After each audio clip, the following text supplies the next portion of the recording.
IVM.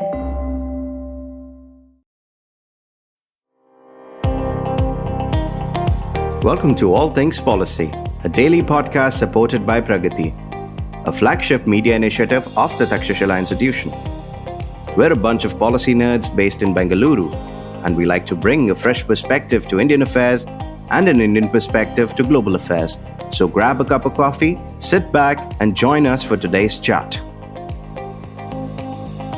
Hello and welcome to another episode of All Things Policy, your favorite public policy podcast from the Takshashila Institution. I'm Anushka Saxena, a research analyst with the Indo-Pacific Studies program at the institution, and I'm joined by my colleagues from the program, Bharat Sharma, who works on the Quad, and Amit Kumar, who works on China. Bharat, Amit, happy to have you on this episode. Thanks so much, Anushka. Thank you, Anushka. Right.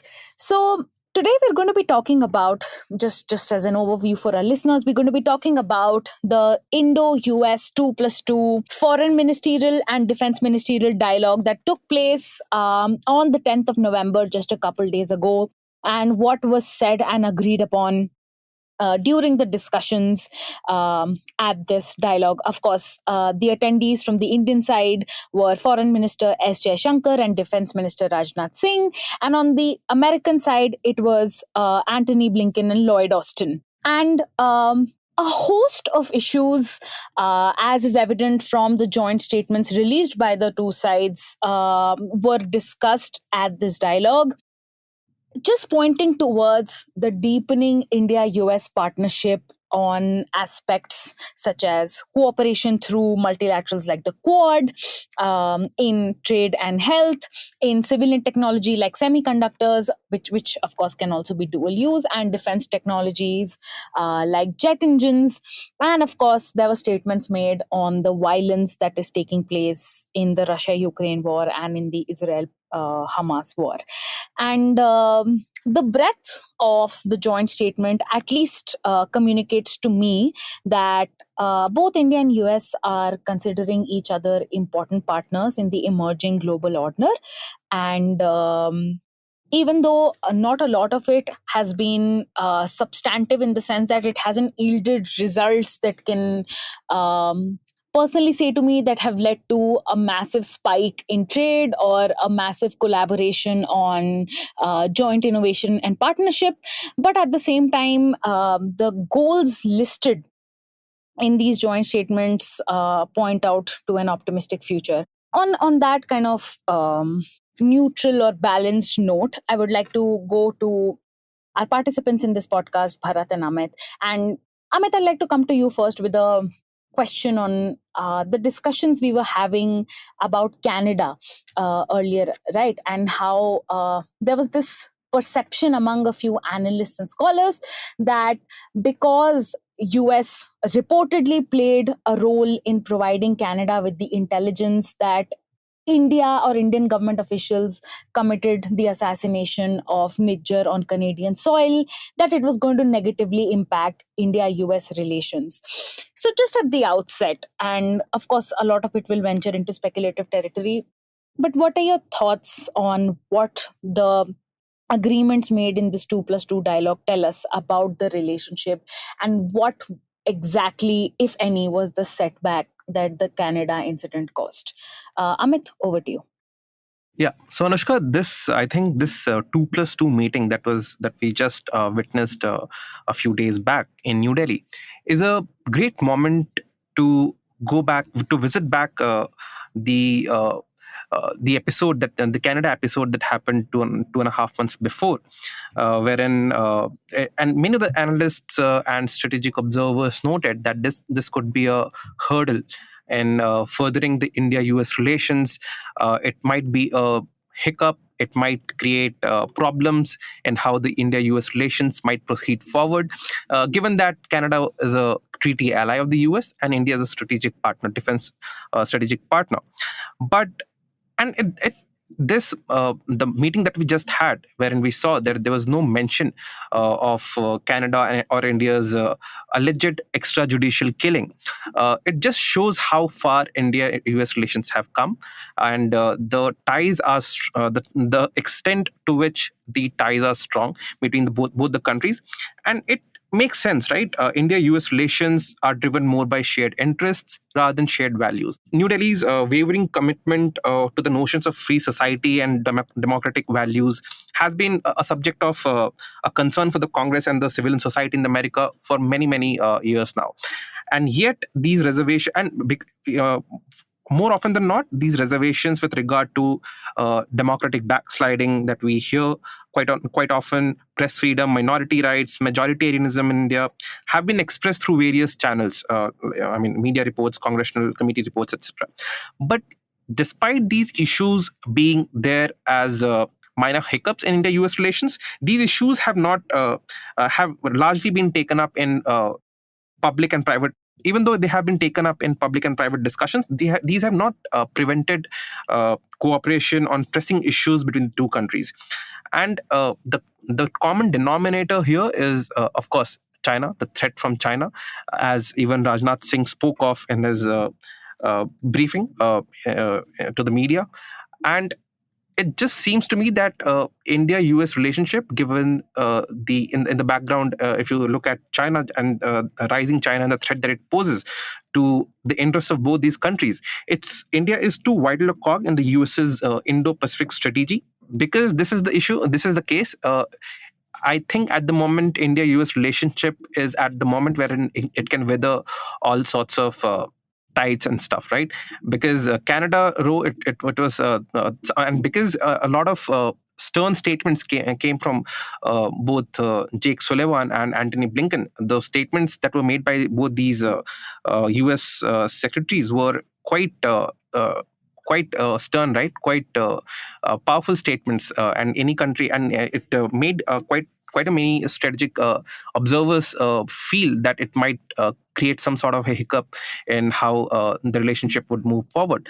But as it is evident, it has not had even a slightest of impact on India-US relations, and this have stood the test of this time. Right. I think thanks for that, Amit. And as you rightly pointed out, even though the India US 2+2 is an annual affair and there's nothing new about it in itself, the fact that Canada wasn't even mentioned, despite, like you said, the heavy handed statements from Jake Sullivan and Blinken, means that it seems for the moment that this is water under the bridge.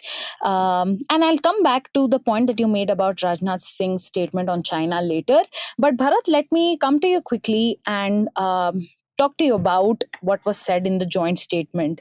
You've gone through it, you've gone through the statements made post the meeting, and I just wanted to know your thoughts for the listeners on what were some of the key issues that were highlighted. We talked about some of the themes at the start of the episode, but what personally stood out to you, and what were the kind of key points listed for partnership potential in the joint statement? Over to you, Bharat.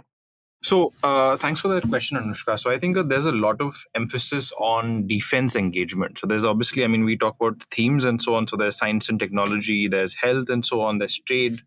But I think what stood out for me was, just the scale at which the US, India, the cooperation is happening in the defense industry kind of domain.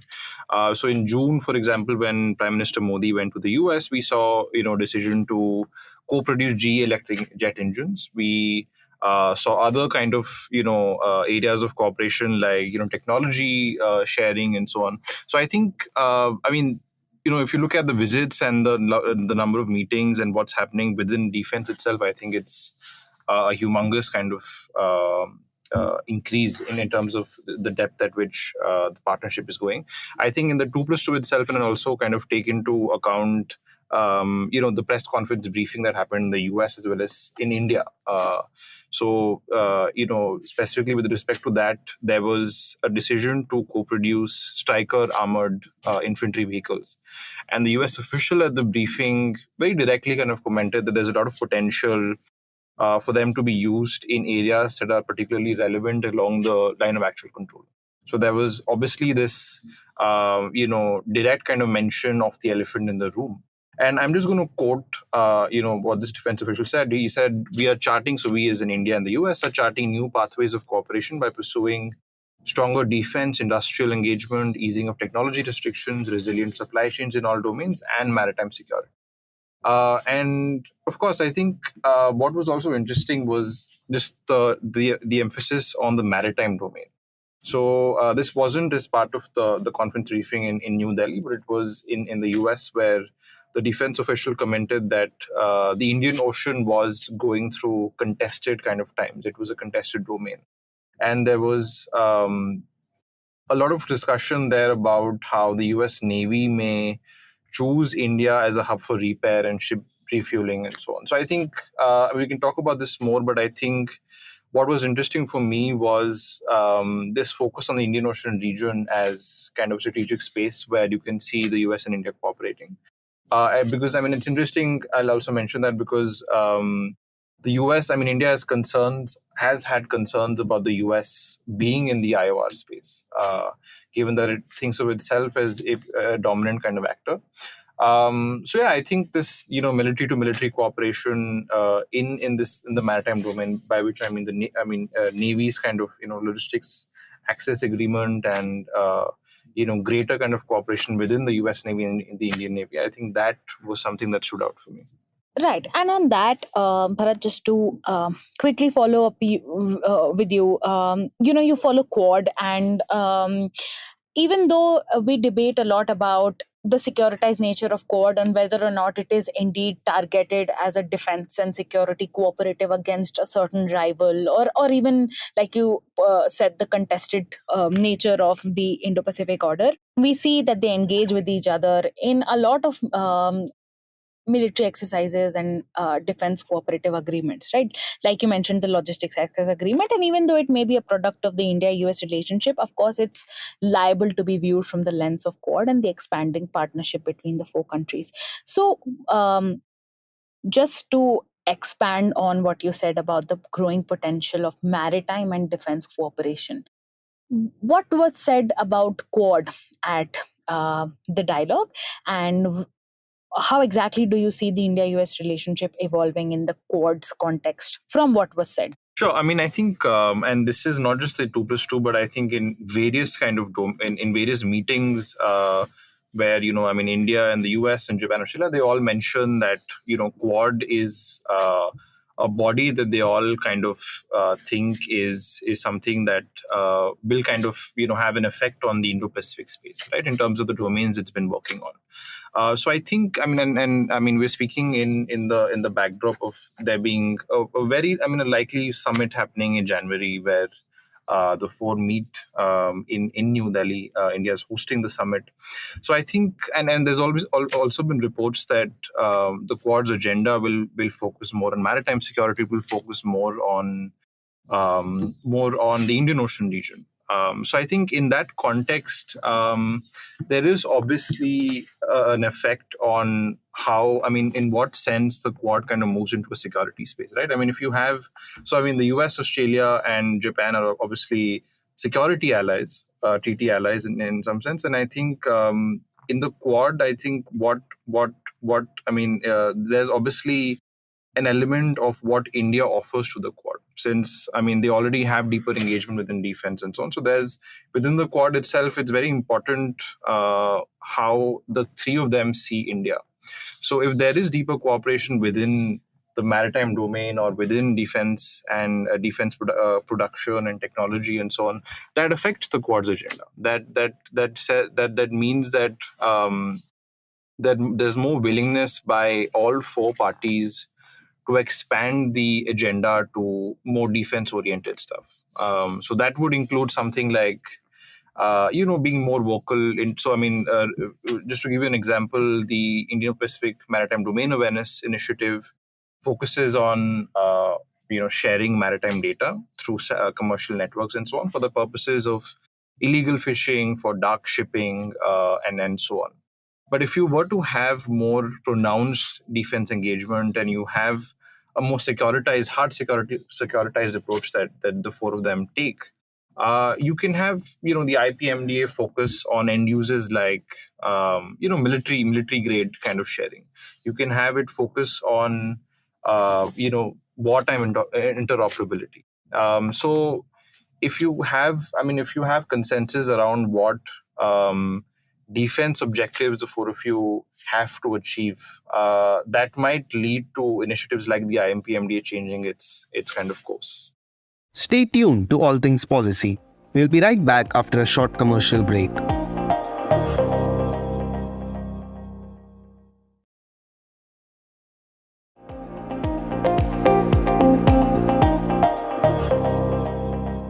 Right. Okay. So clearly, what emerges from your arguments is that the India-US partnership and elements of its defense cooperation are also important in the larger Quad context, because those four, as an extension, those four Quad countries might also want to focus on shared defense and security objectives, and a good bilateral or a trilateral relationship between any of the four parties ultimately leads to a strengthened um, institution, and then any of the institutional initiatives like the IPMDA, which has, I think, seen an infusion of 500 billion, unallotted budget of 500 billion US dollars, might actually translate into shared security preparedness. So from that, Amit, quickly coming to you about another area of cooperation which was highlighted, and we talked about this earlier as well, which is science and technology. And I know you have looked at US China technology relations and how some of the export controls surrounding semiconductors and other critical and emerging technologies have led to tensions there. So, what was said about India US technological relationships in the joint statement? And are you seeing any relevance of the increasing tensions between US and China in terms of critical and core technologies impacting India US relations? So, if you go back in time, around 25 years back, the relation between India and the US started to change somewhere around 2005, 2008. And the major factors that drove this convergence between India and China was, of course, one was the Indian diaspora community in the US, which created a good perception of the Indian democracy, the fact that India was a democracy, in that the fact that India was a large market, plus the fact that China was as an emerging threat between the both countries. So this relationship started there, and initially the relationship between these two countries was centered around this security, right? But it took the US some time. The US was still very reluctant to share, even though the relationship was centered around security. US was still reluctant to share defense technologies, right? But over the past few years, US has shed that reluctance and has become more comfortable in sharing some of the top defense technology, and like how we talked about co-production of certain military equipment, right? But I would say the success of India's foreign policy would have been in terms of in terms of its policy towards the US in extracting economic benefits from the US by integrating itself into the US tech ecosystem or the economic system. And I'm very happy. And for the past 10 years, this could not happen, and there were valid reasons for why it could not happen. China was still heavily integrated and continues to be heavily integrated into the global ecosystem, of which the two largest economies are part of. And it was very difficult for the US businesses to look at India as a even though they saw India as an emerging opportunity, it was very difficult for them to bypass China and invest in India. But in the past 2 to 3 years, what has happened is the business environment in China itself has become very problematic for the US businesses to work in, given the kind of security and cybersecurity laws that the Chinese leadership has introduced, the securitization of its economy, and the fact that US perceived that the sum that the China appeared to close the gap in the technological terms when it came to technologies like semiconductors or chips or computing, advanced computing, etc. And this has opened another opportunity or venue for India, wherein US can now look at India to shift some of its supply chains and supply chain resilience, wherein it can look at other competitors while not breaking out of China, the notional sense of decoupling, but look towards de-risking, and in that India emerges as a bright spot, right?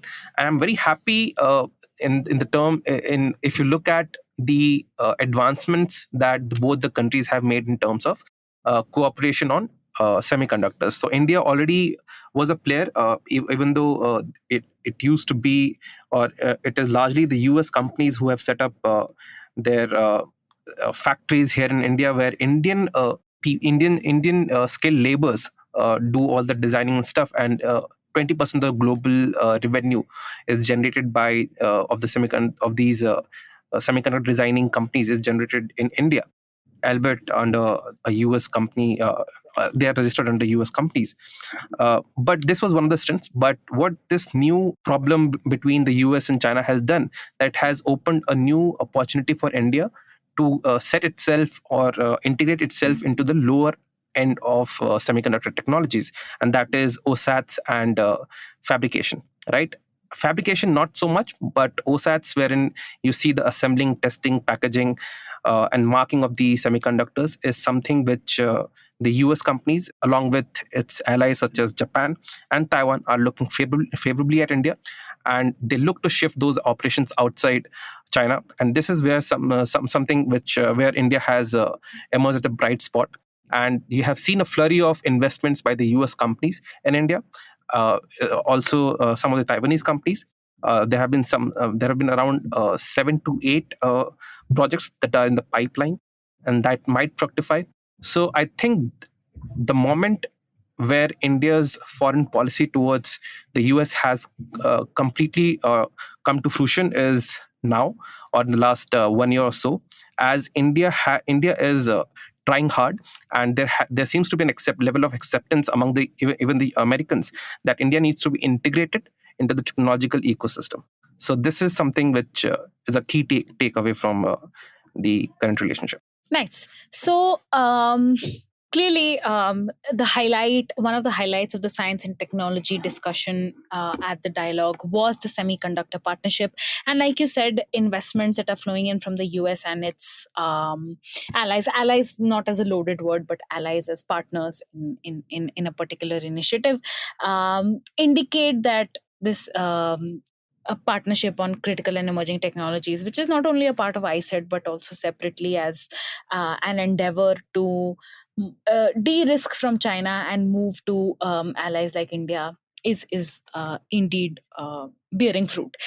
So on that, I'll come to a final question about China, which is something that I said I'll talk about a little later before I conclude the episode.